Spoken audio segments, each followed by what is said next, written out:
بسم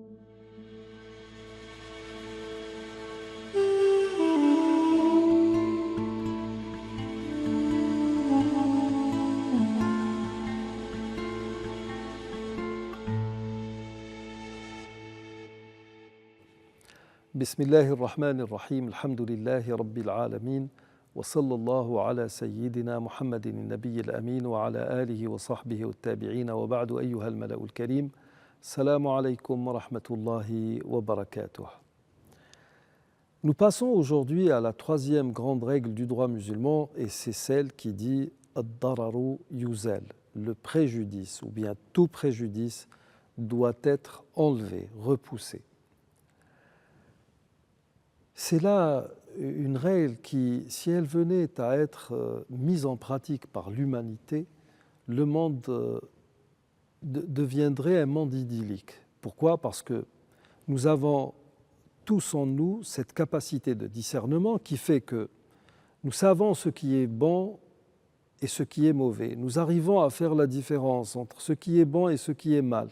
Et à partir de là, nous ne pouvons qu'adhérer à ce fameux hadith du messager de Dieu alayhi salatu wassalam, qui dit « La yu'minu ahadukum hatta yuhibba li akhihi ma yuhibbu li nafsihi » Nul d'entre vous ne connaîtra la foi jusqu'à ce qu'il aime pour son prochain.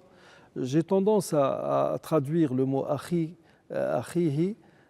par prochain et non par son frère en religion, parce que c'est quelque chose, apporter du bien à l'humanité est une chose qui est fortement souhaitée en religion. Donc nul d'entre vous ne connaîtra la foi jusqu'à ce qu'il aime pour son prochain ce qu'il aime pour lui-même. Et inversement, nul d'entre vous, on appelle ça bab al-mukhalafa, nul d'entre vous ne connaîtra la foi jusqu'à ce qu'il déteste pour autrui ce qu'il déteste pour lui-même. Ce que moi je n'aime pas subir, je n'ai pas à le faire subir aux autres. Ce que moi j'aime bien, il n'y a pas de mal à ce que je souhaite ce même bien à autrui. Et c'est ainsi que devrait fonctionner le monde. Ad-dararu yuzal. Ce principe devrait intervenir dans tous les domaines de la vie. Quelqu'un qui fait une faute doit réparer sa faute. Quelqu'un qui fait la faute délibérément doit accepter son sort face à la justice. Et nous avons une anecdote que nous rapporte le Coran concernant David et son fils Salomon. Les deux étaient prophètes et rois en même temps. Des gens, des éleveurs de bétail, de moutons, sont venus se plaindre au prophète Daoud alayhi salam d'un troupeau qui a pénétré leur vignoble le soir et l'a saccagé. Le mot nafashat indique ici que la chose s'est faite de nuit. Et dans ce cas précis, normalement, les propriétaires du troupeau doivent réparer le préjudice subi.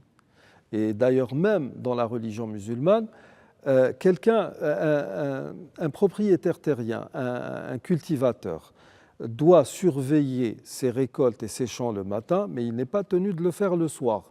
Alors que les éleveurs doivent impérativement faire entrer dans l'enclos leurs bêtes le soir, afin que ces dernières n'aillent pas saccager les champs d'autrui. Parce que le matin, le berger, il est avec son troupeau, donc il n'y a pas de risque. Si quelqu'un a des moutons qui saccagent une culture le soir, il doit payer pour le saccage qui a été fait par ces bêtes. Et là, Nabi Daoud alayhi salam va dire tout simplement aux éleveurs de moutons, votre troupeau, vous le donnez en guise de réparation aux propriétaires du vignoble.